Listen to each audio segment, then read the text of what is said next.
equities, and every month during the committee there is a discussion whether we should increase, decrease, or maintain US equities or any other asset classes. What would make we and you change our mind in terms of US equities going forward, in terms of valuation, macro scenario, or technicals, whatever the reason is, right? Yeah, I mean, I think and a little bit that I got from Rodrigo, but Rodrigo and I work very closely together.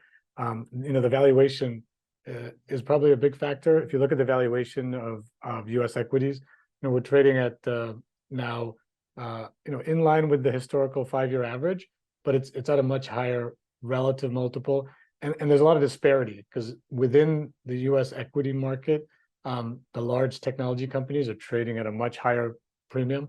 So they're priced at a very rich level. So I think from one standpoint is, look, with any asset, if you can buy, whether it's a business, a bond, an equity, if you can buy it at the right price, you're going to make good money in the long run. So I'd say valuation is a discussion, and so I think that would be one factor that could help.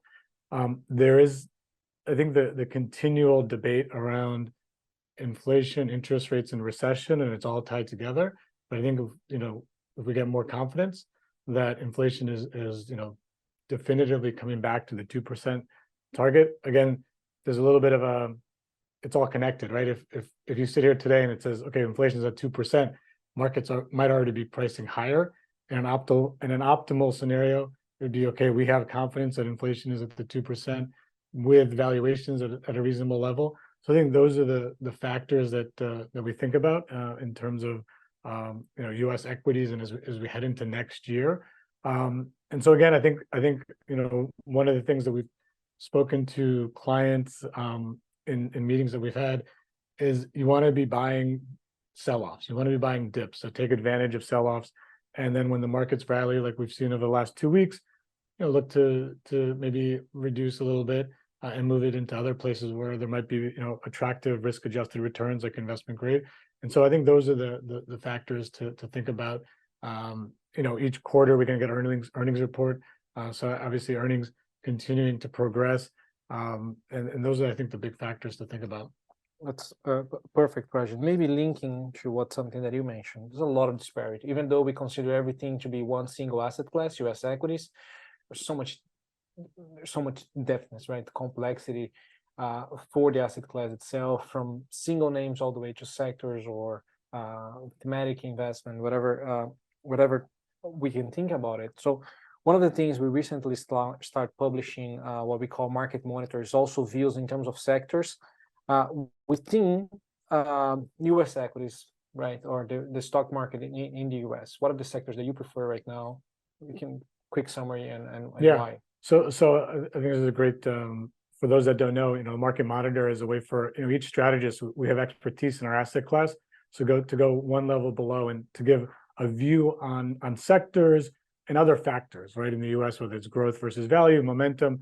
And so this is a way for clients and others to get a sense of where we would be looking within an asset class, even if we're neutral. And within the U.S. equity market, we've had for a while a bias towards technology and healthcare. So those are two areas where we've been overweight for some time. Again, very good sectors in terms of growth, but also in terms of sensitivities around recession. So I think we like the defensive nature of tech and healthcare. So that's why we have those and have had those as overweights for a while. A relatively new overweight is U.S. real estate. And again, U.S. real estate is more than just thinking of an apartment building or an office building. It includes data centers. It includes cell towers, warehouse. So it's a very broad asset class. And again, back to the discussion that Alejandro had, if interest rates have peaked, it's an asset or sector that trades off of dividend yield. And so we think that the yield on the sector is attractive, especially if yields will go lower from here. And so that's a new overweight that we have in terms of a sector view within the U.S. equities. And so that's a quick recap in terms of how we're thinking about sector. That makes a lot of sense. Alejandro, if we can move back to you in terms of what would I know you discussed part of this already, but what would change your mind in terms of the asset class, both up or down, for entering into 2024? But I also want to use the question as a segue for a couple of questions that we receive in terms of protection and black swan events, right? what would be a good asset class or specific, like gold is one of the examples that this person used.